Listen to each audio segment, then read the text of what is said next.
I want to begin, my dear, with 5 words whispered into my ear by a 7-year-old boy, because those 5 words changed everything, and I have never been able to forget them, and I hope by the end of this story that you will understand why. It was a Friday afternoon, and my grandson Charlie had been dropped at my door for the weekend, and when I knelt down on my old knees to gather him into a hug, this little boy who used to launch himself at me like a small cannonball, all giggles and sticky hands, stood stiff and careful in my arms, and he put his mouth right up to my ear and he whispered, so quietly I almost missed it, "Nana, can I stay forever?" 5 words. "Nana, can I stay forever?" And it was not the words themselves, my dear, though they broke my heart.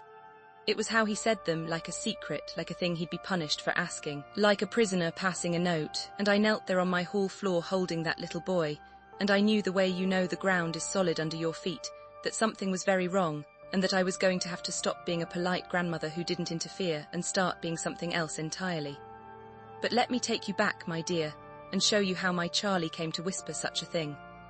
My name is Sylvia, and I am 73 years old, and I live in a small flat in a town in the northeast of England. I have one daughter, Kelly, and Kelly has one son, my grandson Charlie, who is the whole of my heart wrapped up in one small boy. I'll be honest with you, my dear, as I mean to be honest all the way through this.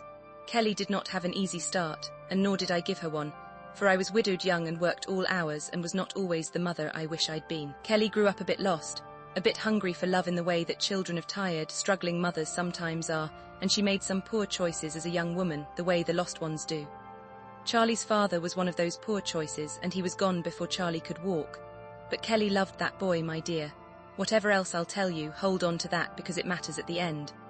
For the first few years it was just the two of them, Kelly and Charlie, in a little flat, scraping by, and she was a good mum to him, not a perfect one, no money and too young, but a loving one.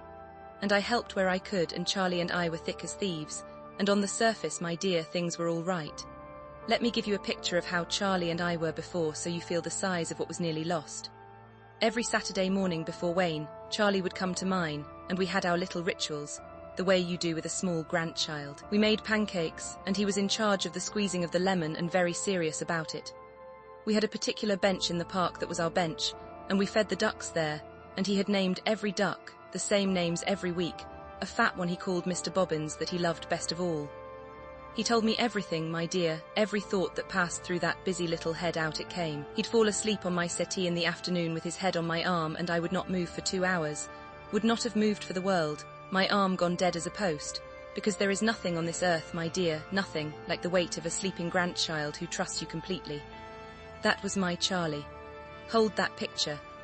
Because the boy who whispered in my ear that November Friday had had all of that quietly taken out of him, 1 week at a time, and I had let it happen for far too long before I acted. And then Kelly met Wayne. I disliked him from the first, my dear, and I'll not pretend otherwise, though I tried very hard not to show it, because I had learned long ago that telling a young woman you dislike her man is the surest way to push her into his arms. Wayne was older than Kelly, and there was a hardness to him, a coldness behind the eyes that the charm never quite reached. He didn't work, but he always seemed to have money, and he didn't like questions about where it came from, and he moved into that little flat with Kelly and Charlie within about 2 months of meeting her, which I have since learned is what these men do. They move fast, before you can get your bearings, before anyone can stop it. And from the moment Wayne moved in, my dear, my daughter began to change, and so did my grandson, and the changes in the little boy were the ones that frightened me most. It was slow, as these things always are. At first it was just that I saw less of them. Wayne didn't like Kelly running to her mother, apparently. The visits got fewer. When I did see Charlie, he was quieter. My chatterbox boy who used to talk the hind leg off a donkey had gone quiet and watchful. He'd started flinching at sudden noises. He stopped bringing his drawings to show me, and he was thin, my dear. He was getting thinner. I'd give him his tea when he came, and he'd eat like a child who wasn't sure when he'd next be fed, too fast, head down. One arm curled round the plate, the way you see in children who have learned that food is not to be relied upon. I noticed it all, and I told myself the way we do that I was worrying over nothing, that children go through phases, that it wasn't my place. Oh, my dear, the lies we tell ourselves to avoid the trouble of acting. There was one afternoon, a few weeks before the coat, that I have never forgiven myself for not acting on sooner. I'd brought Charlie back to the flat after having him for the day, and as we came up the stairs we could hear Wayne shouting inside, not words I could make out, just the cold, hard sound of a man whose anger fills a whole house. And I felt Charlie's hand go tight in mine, my dear, so tight, and I felt his whole little body change, go careful and small, the way I would later learn to recognize. And at the door, Wayne was all smiles for me. "Oh, hello, Sylvia. Thanks for having him, charming as anything," the mask snapping into place in half a second. And I handed my grandson back over that threshold, my dear, into that house with that man. And I went home and I told myself it was just a row, couple's row. It wasn't my business. I have thought about that handover 1,000 times since. I gave him back. A grandmother felt her grandson's hand go tight with fear, and she gave him back and went home to her tea. I tell you this not to wallow, my dear, but because I do not want you to do what I did. I want you, if you ever feel a small hand go tight in yours, to pay attention the first time. Not the 10th. The coat was what stopped me lying to myself. That Friday he was dropped off, Charlie was wearing a coat that was at least 2 sizes too small for him. The sleeves halfway up his arms, the zip straining, a coat I recognized as one I'd bought him 18 months before. It was November, my dear, and bitter, and my grandson had been sent out in a coat he'd long grown out of, while I knew for a fact that Wayne had money for cigarettes and the bookmakers. A child outgrows a coat. That is the most ordinary thing in the world. But a child kept in an outgrown coat through a northeast November, in a house where there's money for other things, that, my dear, is not ordinary. That is a child who has stopped mattering. And then he whispered his 5 words in my ear, and I stopped, finally and forever, telling myself it wasn't my place. That weekend I did not let it go. Gently, carefully, over fish fingers and a warm bath and a clean pair of pajamas I kept at mine, I let Charlie talk, the way a frightened child will if you don't push and you don't look too eager. And what came out, my dear, in the dribs and drabs that a 7-year-old gives you, was a picture that turned my stomach. There was often no food in the house, or none for Charlie. Wayne ate, Wayne and Kelly ate, but Charlie was greedy if he asked and was sent to his room. He was frightened of Wayne, who shouted, and who had a way of grabbing that Charlie showed me, wrapping his own small hand round his own thin arm. He was being kept off school. Wayne says school's a waste of time, which was why he'd gone so quiet, my dear. He was losing the one safe, ordinary place a child has. And my Kelly, my own daughter, was somewhere in the middle of it all, so far under Wayne's thumb herself, so worn down and frightened, and I came to learn, so caught up in the things Wayne had got her taking, that she was no longer protecting her boy. She wasn't hurting him, but she had stopped standing between him and the man who was.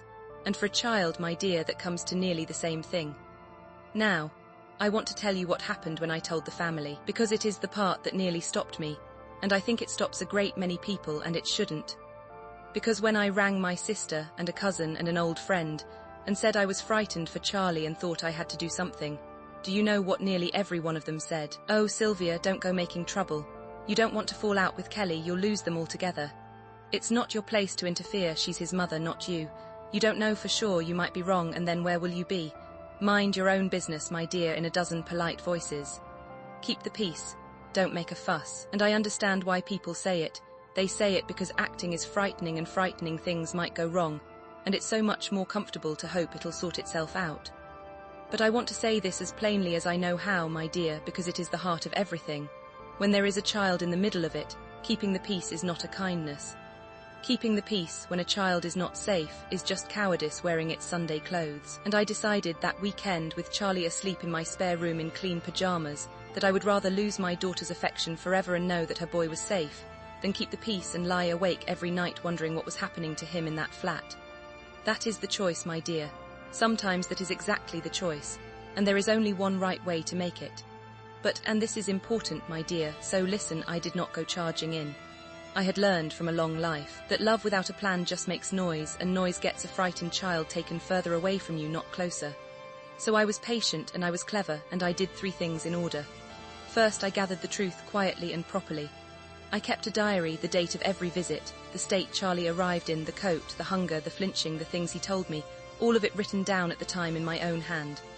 I weighed him gently, making a game of it. Week to week, I kept the outgrown coat. I took a photograph of his thin little arms, telling him we were doing a strongman pose. I did not do this to make trouble, my dear. I did it because I knew that if it ever came to the authorities, the word of a worried granny is easy to wave away, but a diary of dates and a record of a child's weight dropping is not. Second, I made myself the safe place, and I made sure Charlie knew it, in words a 7-year-old could hold on to. I made him a little card too, my dear, with my telephone number on it and a drawing of Mr. Bobbins the duck, and I told him to keep it somewhere only he knew about, and that it was a magic card, and that as long as he had it he was never truly alone, because Nana was only ever the end of that number away. He kept it in his shoe, my dear. I found that out later. He kept his Nana in his shoe the whole of that frightening time, the one safe thing he owned, hidden where Wayne would never look. I taught him my telephone number like a little song, the same 3 little notes over and over, until I knew that even half asleep, even frightened, even years from now, he would never forget how to reach me. I told him, Charlie, if you are ever frightened, you can come to Nana or ring Nana day or night, and you will never, ever be in trouble for it, and Nana will always come. I planted that in him like a seed, my dear, so that whatever happened, there was one fixed point in his world that was safe.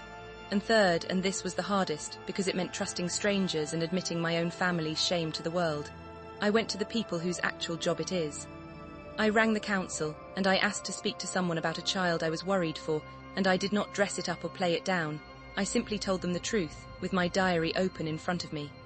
And I want to say something here, my dear, for anyone who is frightened of doing this, because I was frightened too. I had imagined social services as cold people who tear families apart. They were not.